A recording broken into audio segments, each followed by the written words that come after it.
Hey y'all, we're at our newest listing, 5684 Wallingwood Drive here in Lawrence Township.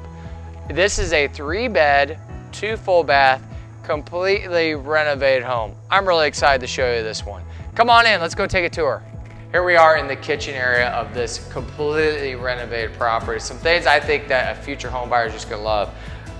Newer appliances, stainless steel.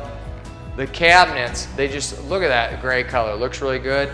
Really nice quartz countertops. Take a look.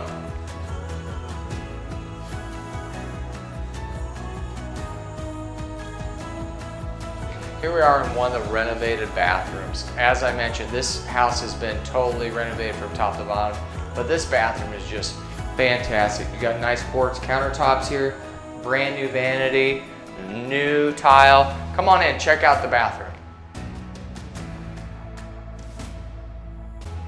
Here we are in the master bedroom.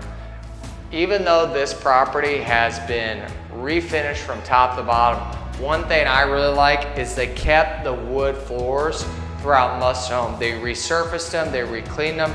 Look at that, really nice dark wood floor. Let's go check out the master bathroom. Come on.